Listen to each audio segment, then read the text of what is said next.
I happened to come across, and so this is in the 90s, I happened to come across a line that Michael Jordan had said. So Michael Jordan's one day walking off the court, and one of the assistant coaches, Tex Winters, the guy who architected the triangle offense, he hollers over to Michael and he goes, "Hey, Michael, there's no I in team." And Jordan looks back at him and goes, "Yeah, but there is in win," and walks off the court.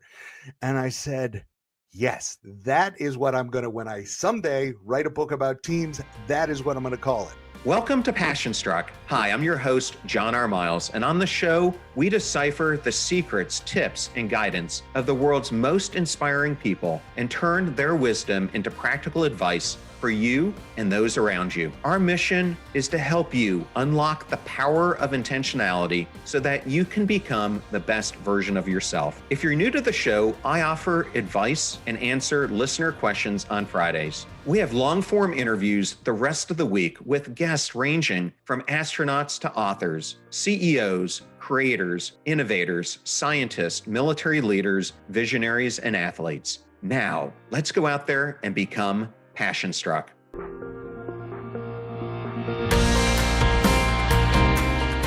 I am so thrilled today to welcome New York Times bestselling author Mark Murphy to Passion Struck. How are you doing today, Mark? I am awesome and very appreciative that you asked me on here. Thank you. I had the opportunity of living in Atlanta. It was for a short time, but we really loved it there. We lived in East Cobb, and I just felt that in particular, the spring was spectacular, closely followed by the fall. And we're talking right as you head into the beginning of peak season there. But man, I remember our front yard had so many flowering trees. It started with the tulips and then went from there. But there is like a 6-week period in the spring where it's like Atlanta just comes alive. It really is gorgeous. And yeah, I live in East Cobb as well. So I know exactly. It's funny. My wife and I both grew up in Buffalo, New York, which explains why we now live in the South. So when we're getting spring in Atlanta and there's color and stuff, growing up in Buffalo, you didn't always see color for in the springtime. You often took till June. Yes. For me, it was a great location because I was right off of Lower Roswell and Johnson Ferry. And I'm a big hockey player. So there was an ice rink right there by the Kroger, which was literally like a 2-minute drive for me. So it was the most perfect situation I would ever have for my hockey passion. But I digress. Mark, you have spent decades studying why teams succeed or fail through leadership IQ. Was there a first moment you realized that the traditional ideas of teamwork weren't enough? Yes, and it was mostly brought on by some experiences I had that I didn't love, personal experiences. And I'm not studying leaders and writing about leadership in general, but I hadn't really thought about teams too much. This is 20 years ago now.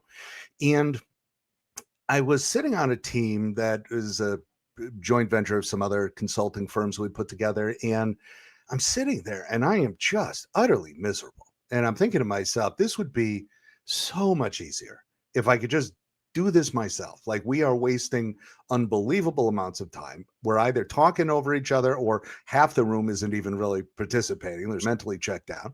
This is just a nightmare. And I can tell people, smart people that I knew, were not offering up all of their insights. And then somebody was like, well, what we need is team building and some real bonding to bring us together. And I'm like, I'm trying hard not to roll my eyes. So I'm thinking, like, this is really going to make this painful now. And when I left a couple of these meetings like that, I happened to come across, and so this is in the 90s, I happened to come across a line that Michael Jordan had said. So Michael Jordan's one day walking off the court, and one of the assistant coaches, Tex Winters, the guy who architected the triangle offense, he hollers over to Michael and he goes, "Hey, Michael, there's no I in team." And Jordan looks back at him and goes, "Yeah, but there is in win," and walks off the court.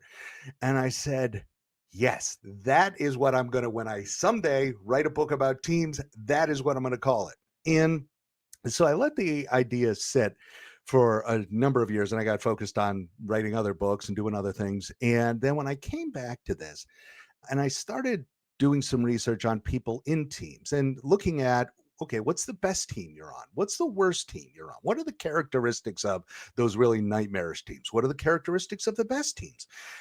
And the thing that I discovered was that the best teams are ones where every person gets to play to their strengths. They get to play their role rather than stuffing a bunch of people in a room and saying we are all going to be best friends and we are all going to get along and we are all going to think the same and we are all going to have the storming and forming until we are one cohesive melded group.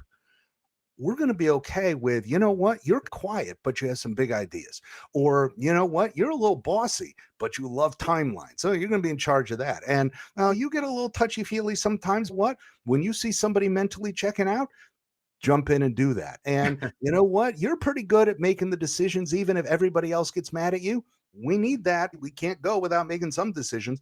And the best teams really had five kind of distinct roles that somebody or somebodies would play.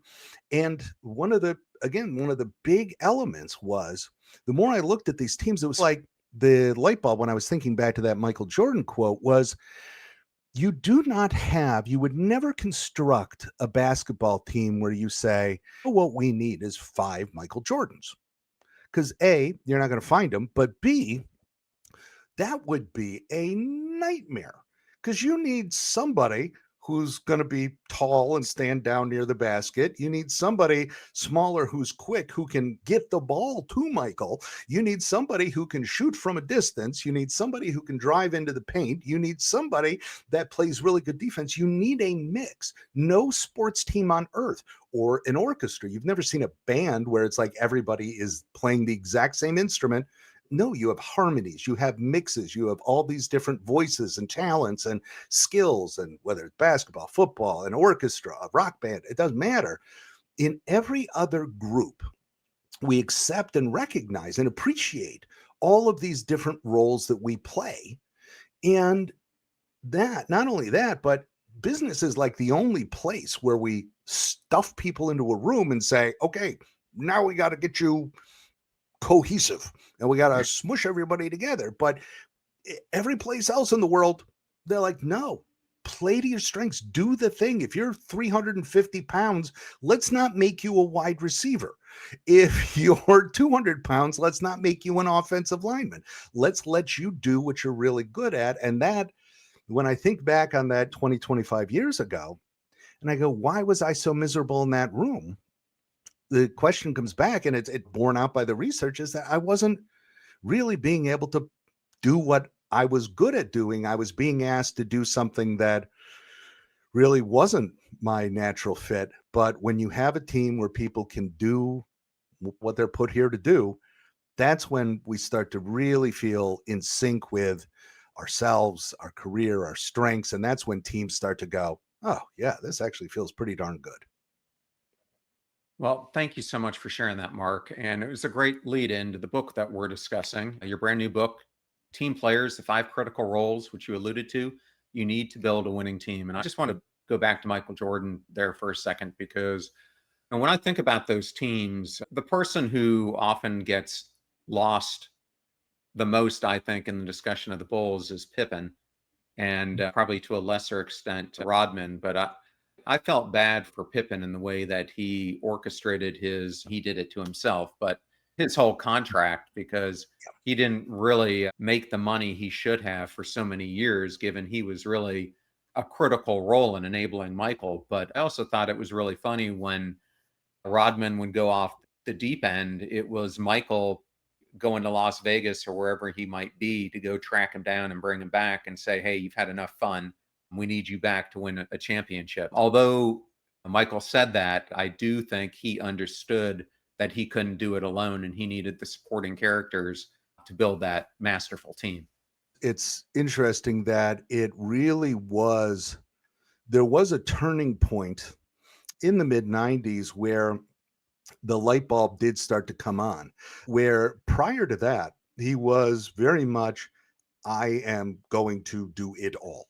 It will be sometimes leaders when a business will say, I'll be faster if I just do it myself. Well, yeah, it was pretty much Michael Jordan early on in his career.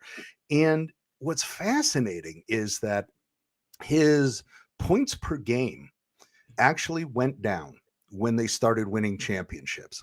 So he went from low 30s down to like high 20s points per game as they started winning championships. And it was this light bulb, and you can see it statistically. This light bulb came on that he said, you know what? These other roles are vital. And if I let them do their thing, that frees me up to do my thing. And that ultimately means we're a lot more likely to actually win if I can. But it does mean that I have to recognize my own role.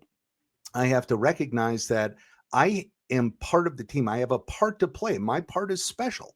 And any team, we just did some new research coming back with a book coming out, that there are roles on a team that often are a bit under recognized. They don't get the same recognition. There's a role on the team we call the achiever. And this is the quiet doer. They're the worker. They're the one who's, if you're in a team and you're having some discussion about, okay, we got to make this big board pitch, and somebody raises their hand and says, well, I'll be in charge of actually making the slides. That's your achiever. Now, most people say, yeah, this is the role that is one of the most vital roles on the team, but B, is most of the time gets under recognized. And there are things like with the Pippin example where, yeah, sometimes the recognition is not going to be there. And where you see teams get into trouble sometimes is when you have people competing, and we've all lived through this, where you have three people that all want to be in charge and make the final decision. And it's, well, a team can only handle so many of those people in the room. You cannot have a team of five people where all five believe that they should be the final decision maker. That's not going to be a good recipe. And so sometimes it's about not only us each individually finding our place, but also being okay with that, and us having, every person having enough self-awareness to say, here's where I fit. This is where I can make a special contribution. And the more Pippen realized that, and when the coach took him aside and said, I want you to become defensive player of the year, that was another. And so he ended up becoming defensive player of the year. That was another light bulb moment where Pippen started to see, oh, my role is a little different than Michael's role. Michael should be winning scoring titles. I should be leading in assists and defensive player of the year. And that was when they started to fit into their roles. But to your point about Rodman going off to Vegas, the other thing they recognized is, listen, there is sometimes on a team you get that kind of crazy person. Now they may be in a business team, they might be like your crazy bold innovator. We call that the trailblazer. But sometimes it's a Rodman type, and you're like, listen, we got to let this guy go blow off some steam for a bit. Let him leave the team for a week, go to Vegas, get it out of his system, and then we'll fly out, we'll bring him back and get him ready for the run. Again, this idea that we all have to participate in every meeting equally. No, that's not what a team is. A team is a collection of talents, but it doesn't mean it's a collection of all the same talents. So, how about we go from sports to music? You open up the book with the Beatles as the perfect Mhm. metaphor to frame the architecture that you lay out. And a couple months ago, was watching their documentary. I think it was the Let It Be album that they were doing, trying to create this album so that they could then go film it. And at the time, you're starting to see the Beatles crumbling. You have Lennon, who is doing his own thing. You have Ringo, who is sitting there as the foundation holding it together. Harrison is pissed off at the rest of the band, especially Paul and John at the time. And what was remarkable to me is I didn't realize how much of a leader McCartney played in the band, and nor did I understand how many instruments he could play until I saw Mhm. him go to Ringo and get behind the drums and say, you should be playing it like this, and Harrison, you should be playing this guitars. solo like this. That was pretty interesting. Here you have John, the visionary and provocateur, Paul McCartney, like I said, this person who was achiever, perfectionist, Harrison, the spiritual experimenter, and then Ringo, this grounding presence. But you give them different names. And I thought through their examples, it was a great way to frame the styles in your book. Yeah. So it's the 5 roles that, for lack of better terms, that we came up with. There's the director, who's your will make the tough decisions when the decisions need to get made. You have the trailblazer, and that's the person, they're your out of the box thinker. They're that provocateur, as you say, and they're coming up with the really bold, crazy ideas. Now, sometimes it's a little much, but oftentimes it's what gets you innovations. Then you have the stabilizer, and this is your, if you think of the body, it's like the spine. This is what kind of keeps you on track and meeting deadlines and hitting deliverables and things like that. Then you have that achiever, and this is the person who just is quietly doing the work. They're not necessarily managing all the others, but they are the one who like shows up like a Ringo, like an unsung hero. They're there, they're playing, they're going to do work. And it's like you never have to worry about them because they're going to just be consistent and predictable and get stuff done. And then there's the harmonizer.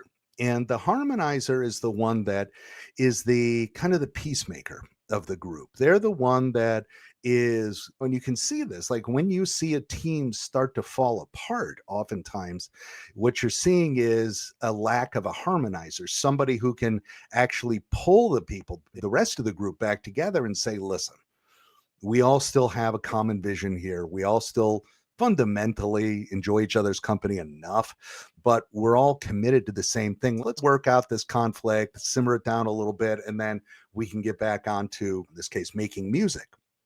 And these roles, if you have at least somebody who can, and sometimes you'll have, and if it's a small group, for example, a group of 4, you might find that you have somebody who is playing both peacemaker and what we call the harmonizer and the achiever. Like they're doing work, but they're also keeping the peace. Or you might have somebody who is both a director and a trailblazer. Like they're going to make some tough decisions and make sure, listen, we're not going to debate this for the next 3 weeks. We have a deadline we have to hit. So here's what we're going to color the album cover. It's going to be yellow. And so that's it. Suck it up, move on. But also maybe as the trailblazer at the same time with some bold, big, crazy ideas, you can have one person play multiple roles sometimes.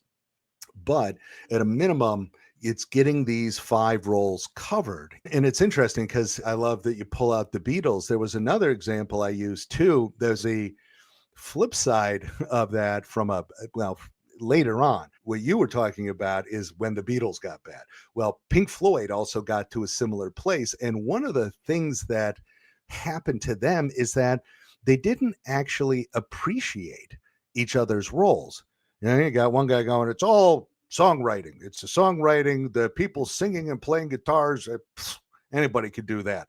And then the rest of the group's going, no, actually singing and playing guitars is important in a rock band. It's not just writing the music on the page. And when the roles don't actually appreciate each other, you don't have to be best friends with this other person. You don't have to love this other person, but you have to appreciate what that role brings to a team. Listen, I may not want to be the harmonizer. I may not want to be the peacemaker, but I can appreciate that such a role is necessary. I may not want to do it myself, but I got to have somebody that is capable of doing that because I'm not that guy, but it's a necessary thing. And you can see, I love when you bring up the Beatles because it can see real time as it starts to crumble. And obviously it did end up crumbling, but you can see, like in your example with McCartney, how many different roles he was actually trying to play when they were starting their own production studio. He's trying to play stabilizer, keep him on track and make this thing not lose money, although it did end up losing a lot of money, trying to play director, make tough decisions. And meanwhile, you still got John like out innovating and doing amazing stuff. But Paul then is like, well, do I have to now step in and play 2 other instruments as well? You can see them trying to juggle all these roles. And early on, They were in lockstep. It was later on that it started to fade.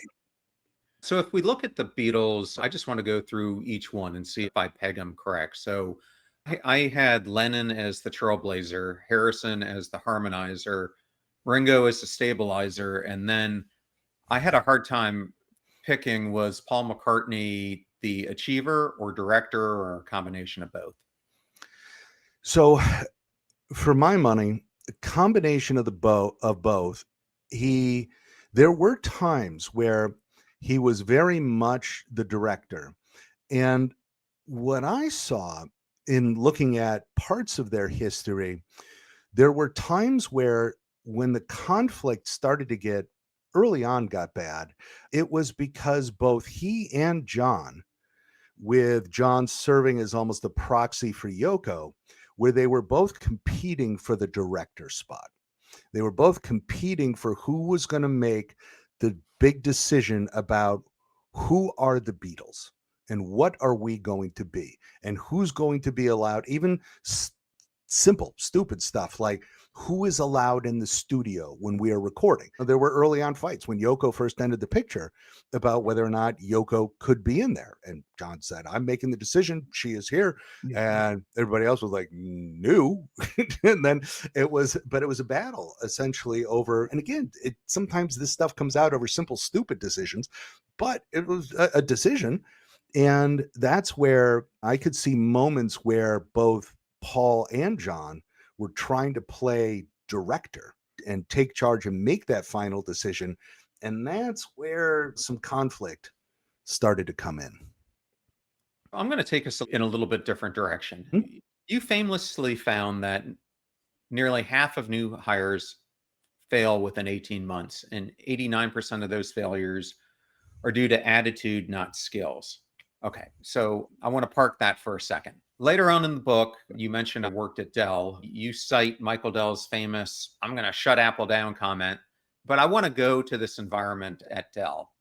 When I walked into the environment, and this was in the late 2000s, I came in as a VP, and to understand Dell, you have to understand that it's in many ways a pretty flat organization. There was Michael, and there were, at the time, he would call them presidents, but they were really SVPs, and there were like 5 or 6 of them. And then there were VPs, and then you had different levels of VP who had either regional or global responsibility. And so I had global responsibility, but an average VP at that time lasted less than 6 months coming into the environment.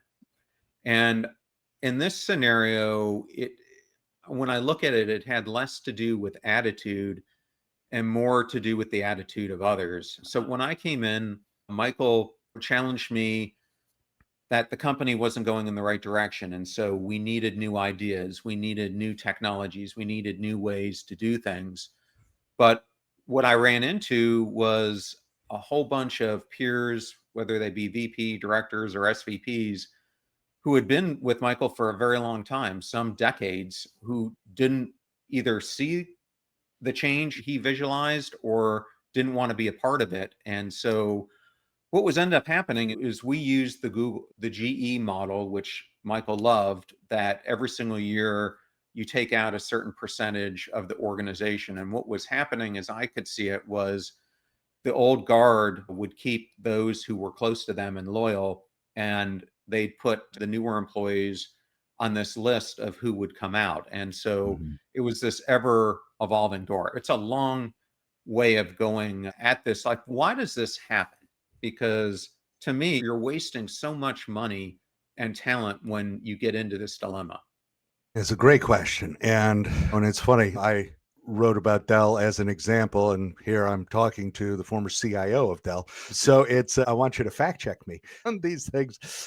One of the things we have found is that when I first did the hiring for attitude study, and 89% of the time when a new hire fails, it's for attitude, you raise a really important point that it's not so much about the individual's attitude as much as it is a bad fit between the attitudes. And what you can see when attitude is defined as whatever I like and I am most comfortable with. What happens is that it enables, for example, an executive to say, if I don't really want the change, so my boss, Michael, wants the change, massive change, but I'm still allowing the executives beneath me to choose the attitudes that they are most into or choose the people that they most want on their team, then what ends up happening is, ironically, you end up losing the people that would be those change agents. And back up one second. I get CEOs will sometimes call me and go, we need to increase our innovation. We need to move faster and blah, blah, blah. And so we're going to do that through hiring. Okay, cool. But what percent of your workforce do you think you're going to need to hire new in order to really fundamentally impact the culture? Well, if we make a couple of really good strategic hires, you got a company of 10,000 people. You honestly think 3, 5, even 50 are going to make a dent? What's going to happen is the company's immune system is going to kill them off. And they're going to chase out those new innovators, those trailblazers that you've hired in. If you don't do something to fundamentally say, listen, we need more trailblazers. Not only are we going to go hire them, but I am going to make them prominent. I am going to give them voice. I am going to meet with them personally. They are going to be personally connected to me because I need to know that we're really good at stabilizing, but we're lousy at trailblazing. So I need to protect these trailblazers, and I'm not going to let the company, everybody else, kill off these new voices in the company. And if you don't do that, we've all seen this where he's lucky that you decided to fight through it, because not everybody does, right? As you say, there were plenty of people that would come in and then 6 months later they're out. Not everybody is going to grit through like Sisyphus pushing the boulder up the mountain, where it's come hell or high water, I'm gonna get that boulder up there. Other people are like, yeah, this is not worth it. I'll go to a place where they're not trying to kill me off. But that's part of the issue is, for a lot of folks, if an individual contributor, for example, reads one of my books or columns or something and goes, Mark, what should I do? How should I tell if I'm going to survive? Well, look at what they're saying. What kind of visibility? What actions are they actually taking to say that they really not just verbalize that they want whatever you bring, let's say a trailblazer mindset, but what are they doing, like real tangible evidence that says we want more of this? Because if they're not making that role more prominent and giving it some backing, and what's going to end up happening is that you're going to lose that person. Let's go through some different examples. So I grew up in Pennsylvania. I'm a huge Philadelphia sports fan, obviously love the Eagles. And you have an example of the Eagles' dream team in 2011, where they stacked their roster with all these stars and they end up going 8-8. And then you look at the team that they have now, which won the Super Bowl last year. And one of the things I love about Hurts is it's interesting. The TV caught them playing the Chiefs, and one of the linemen from the Chiefs shouts over at Jalen. He goes, we held you to only 88 yards today. And he goes, I don't care. We won. And I think there's something so important to look at Jalen. I don't think he cares at all about being the league MVP. I think he cares about what does he do with the cast around him to put the Eagles in the best opportunity to win games. So I thought I would bring up those two different universes for maybe you to compare and contrast what happened in 2011 and what worked so well this past year. It's such a great example. And it's one of the things that the last year's Eagles team has is people really understood their roles. They understood this is the unique contribution. This is my comparative advantage. This is what I'm really good at.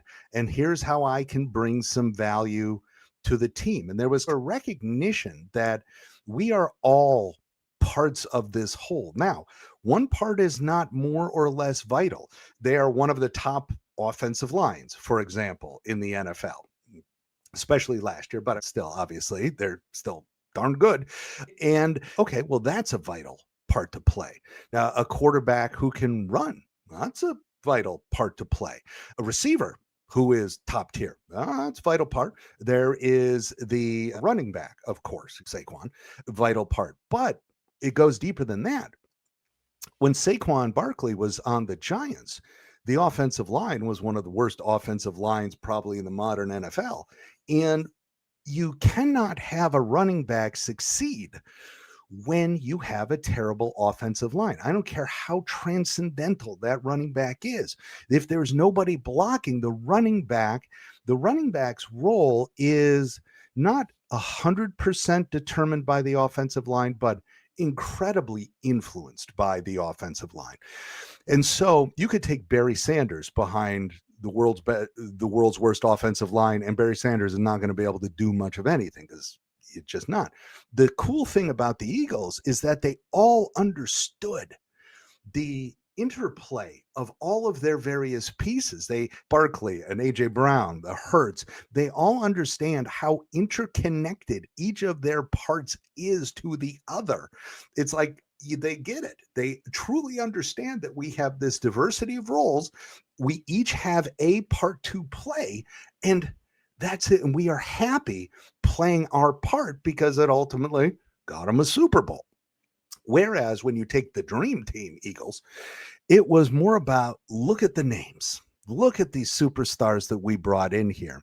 And what's interesting is it's not just the Eagles. There is a body of work on this, research on this now, that when you take a dream team, this quote unquote dream team, and they've done this with Wall Street analysts, for example, or even research scientists, that superstars, people who believe their own press, are often don't recognize that they are part of a larger ecosystem. So when they did this with Wall Street analysts, for example, and the Wall Street analyst would say, I'm the star now. I'm writing all the great reports. I'm making a couple million a year. And so I'm going to go join a new firm where they're going to put my name on the door. And so the Wall Street analysts would go and join a new firm. And their performance in terms of the stocks they picked instantly went, just cratered.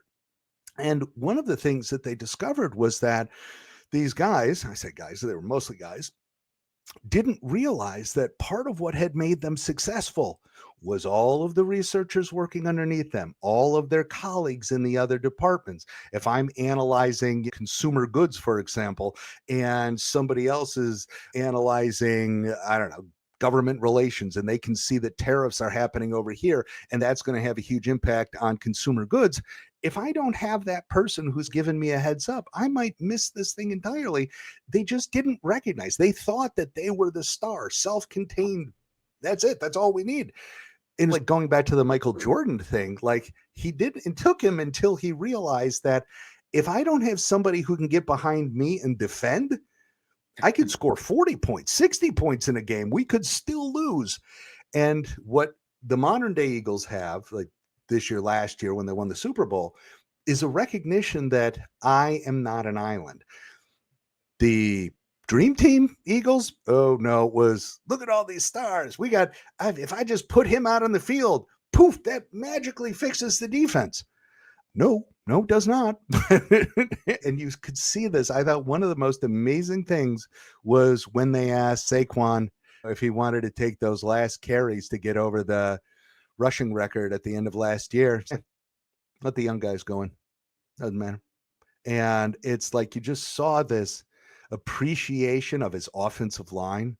The fact that they also have in Hurts a quarterback who can run, which adds like another scary element for defenses, because you can't just key off on Barkley. You also have to pay attention to Hurts and so on and so forth. But that's one major difference, is they all understand that they are playing a role within a larger ecosystem. Well, and I think the other big thing, thanks for those examples, is that Saquon also realized that the linemen needed rest and that Hurts didn't need to be injured, and that if they were going to keep rushing him, The front office isn't going to risk putting in your B team to protect one of the best rushers in the league. So you got to keep the A team on the field. And especially the game after that, where he could have gone for the all-time rushing lead. That was the determination, is we want to rest our team so that they can make this deep run. And if he would have played, they would have had to protect him. It really does show the self-sacrifice, which leads to greatness. Well, I want to take this a little bit different direction. So I think we've done a couple great examples to give people an understanding of the concept. I want to give them some practical abilities to practice this. Mark, what is the first step for a leader to assess which roles on their team that they have based on the roles in your framework, and which are they missing? The very first thing is to, one, just talk to your team and tell them, okay, listen, here are 5 basic roles we need to make sure we're covering.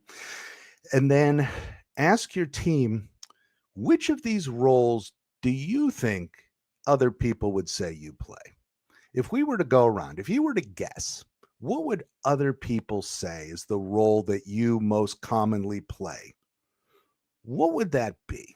It's a fascinating exercise. Now, it's a weird way to ask it, right? I mean, you could theoretically, and practically it works reasonably well. You could ask people, out of these 5 roles, which one do you like the most? Are you the decision maker? Are you the quiet doer? Are you the peacemaker? Or do you want to be the harmonizer, the trailblazer, the stabilizer, blah, blah. And some people are incredibly self-aware and they're very good at saying, yeah, this is where I'm good. This is how other people see me, blah, blah, blah. But when we ask it in the form of, what would other people say is the role you most commonly play, it accesses a different part of the brain. It's a technique called metaperception, where we're basically, humans are weirdly biased when it comes to evaluating ourselves, but weirdly good at evaluating how others see us. If you ask people, how do you think other people see you? Humans are actually strangely accurate in saying, this is how other people probably see me. And so what that does is it cuts down on people saying, well, I want to be the director.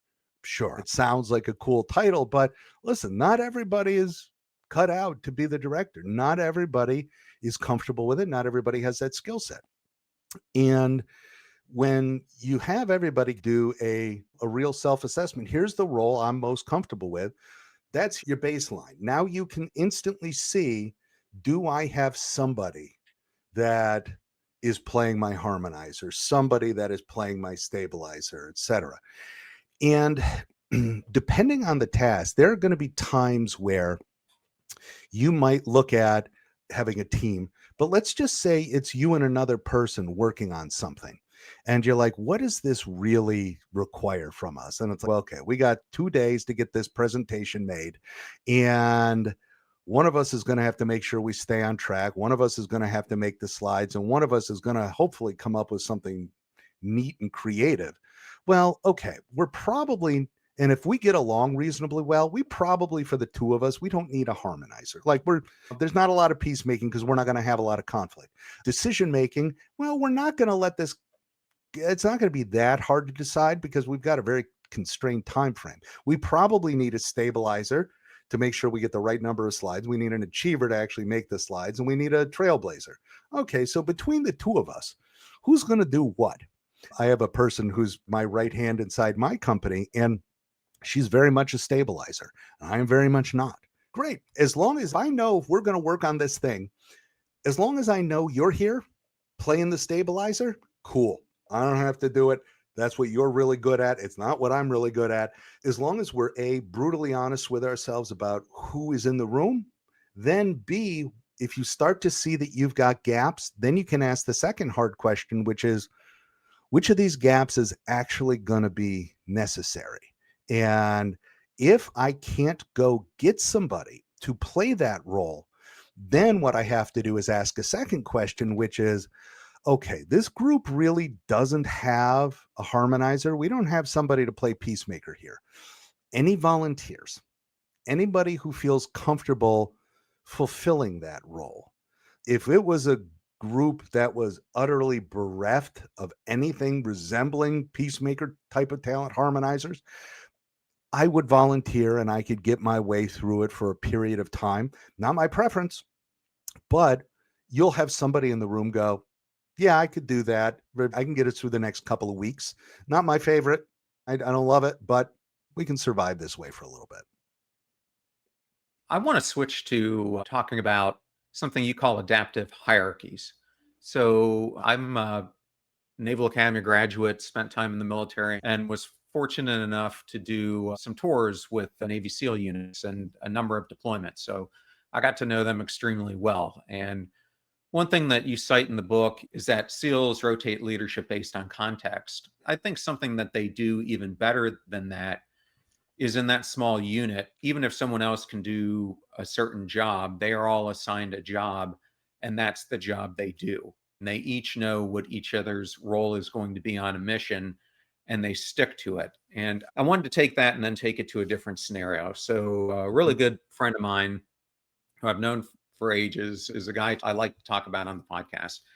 His name is Chris Cassidy. Chris was a Navy SEAL and ended up becoming an astronaut and then became the chief astronaut.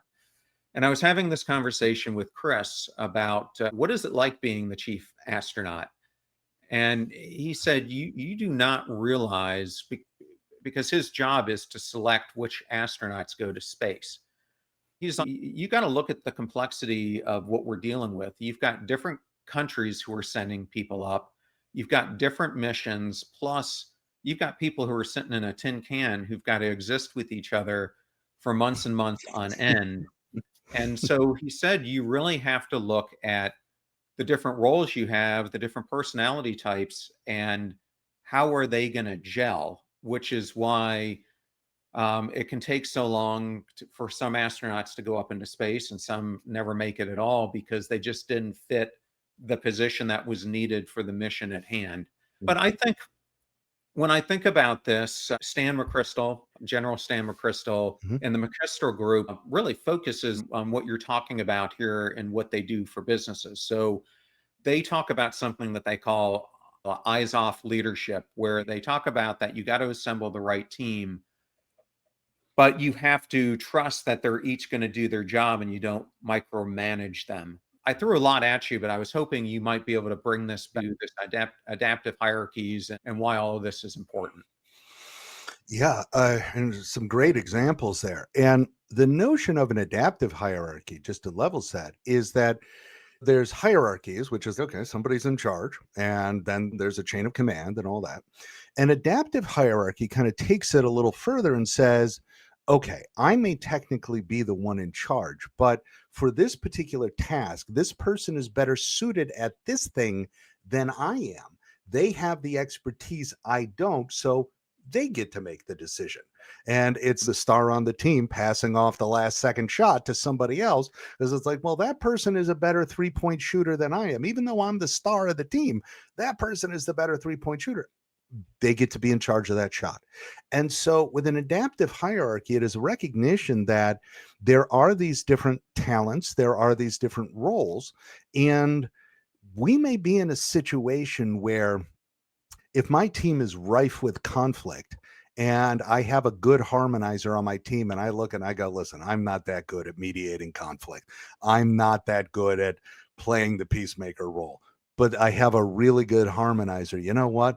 I'm going to let them take charge of it. And to your example about the SEALs, one of the things is that, and when I've interviewed those guys, is that when you have somebody who is, they all have those roles, as you say, and you point out, but they also trust each other to play that role, which means they don't need to micromanage. So, yes, even though there's going to be a leader in the sense, there is always going to be somebody that outranks somebody else. But when push comes to shove in the context of the mission or in a particular task or a particular situation, there's somebody who is in charge of that piece, and the hierarchy in that moment, it doesn't look like the classic org chart where the sniper says, well, I know I've been given this task, and but now let me pause for a moment and go ask and just double and triple check and I got to run it up the chain of command. No, it's already been assigned. Sniper has the order. They know what they have to do. And when the target becomes available within the right context, then they can do what they need to do. And that's the idea of the adaptive hierarchy. And what you see sometimes in organizations that don't do this is that you will have they become constricted by the hierarchy. And it's, well, this person has all the talent, has all the information. They need to make the right decision. Businesses will sometimes talk about pushing decision making down to the lowest available level. Push it down as close to the front lines as you possibly can because you can move faster that way. Well, organizations that don't do a good job of that, or they talk the words, but they don't actually practice it, you end up getting people that feel like, I can't actually make the decision here. I'm not allowed to decide because I have to worry about who's above me in the hierarchy. And taking that a step further with your friend, the chief astronaut, which is amazing. I love that. Recognizing that you may be astronaut Bob over here. Astronaut Bob may be an amazing astronaut. Cool.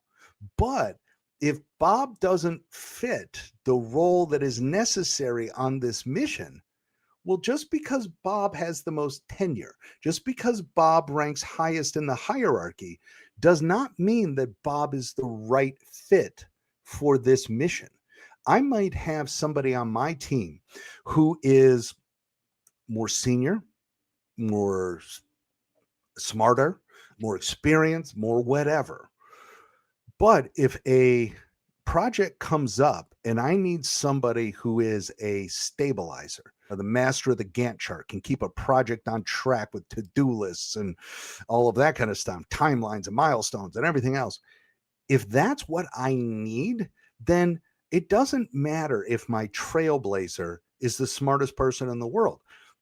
They're not the right fit for this particular project. And I think it's a brilliant thing when, when your chief astronaut friend is going, yeah, listen, it doesn't matter who you are, but it's about finding the mission where you are going to be able to play the role that you are best suited to play. Because if I just stick you up there, a long way from being able to be taken out. Like, this isn't the kind of choice where if you screw up a hiring decision in a business, okay, what's the worst that's going to happen? You got to wait, 30 days, and you could stick them in another office and it's not doing a lot of damage. Man, you do that in outer space, like, you're not getting this person home.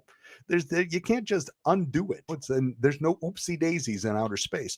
And really being crystal clear about how this person is going to fit is just so absolutely, it's literally life and death. And we overuse that phrase, but there it is, literally life and death. And so, yeah, I think it's a brilliant example. I'm going to close this arc out because I'll tell you a story about Chris that a lot of people don't know. One, if you want to learn more about Chris, NASA thought so much about him that they allowed Disney to come in and film an 8-part series called Among the Stars, which basically follows Chris, and his brother taped a lot of the video through his journey into his last trip into space. But it has an interesting end to it because he was the commander of, I think it was Expedition 63. But if you're doing space travel and he's going up with a couple cosmonauts, they are working together for months, if not a year, preparing for this mission together. And in his case, this was going to be the last time he knew he was going to get to go to space. And 6 weeks before launch, and there is a backup crew. One of his crewmates, the cosmonaut, was out on a run, hits a tree branch, pokes him in the eye, and gets medically disqualified. So the Russian Space Agency changes up their 2 astronauts, and there was an American astronaut who had been training with them. But the Russians felt so strongly about Chris, his leadership and ability to get along with really any of their cosmonauts, that they allowed him to stay on the mission and he got to lead it. But I think it is a good example of these different roles people play. Now, I wanted to end today, Mark, by talking about a scenario that didn't go well, like the Eagles. And Before I was with Lowe's, worked for a company called Lendlease, which is headquartered in Sydney. And so every time I was there, we were right down the path from the Sydney Opera House. So I got to go to the Opera House on so many occasions. And the Opera House is amazing. It's one of the most iconic buildings in the world. But what people don't know, if they don't know the backstory, is man, it was plagued by dysfunction, poor collaboration, role gaps, etc. So you had this original architect, Jorn Utzon, who was a trailblazer, but what ended up happening around him? And I was hoping maybe you could use this as an example of what went wrong. But if you had the chance to put a dream team on this project, what would you have done differently to maybe bring us home in today's episode? So I'm glad you brought that one up. That is a great example. They had Utzon and brilliant trailblazer, visionary architect. Again, the sail design on the top of that thing is just magnificent. But he was odd, not particularly communicative, brilliant, but not the most organized fellow in the world. And so what they did not have was they did not really had a stabilizer, somebody to keep the project on track, but he had very little power. They did not really have a harmonizer, somebody who could make peace. And when you're talking about a mega project and we're talking about like government officials, oh, you need somebody that can make peace between the parties and go and play the diplomat and smooth over some ruffled feathers. They also, though, did not have the achiever part was taken care of just with all the other people on the project, but they didn't really have a director, somebody who could go toe to toe with Utzon. And when he said, we want to do this sail design and we have to raise this up and we have to pour new concrete, somebody who could go, hold on, buddy. Nope, we're not doing that. Or we're not moving forward with this design until you get me some specs. I need to know how many tons of concrete we're talking about here. There was nobody that could say, hey, you, no. And so what ended up happening is you have this trailblazer who's kind of left to go off into outer space in a metaphorical sense. Listen, I'm just going to come up with crazy, awesome, brilliant stuff, but without somebody kind of pulling back and saying, wait a minute here, this is what we're going to need. This is how long it's going to take. This is how much it's going to cost. That thing was thousands of percents over budget. It was an insane.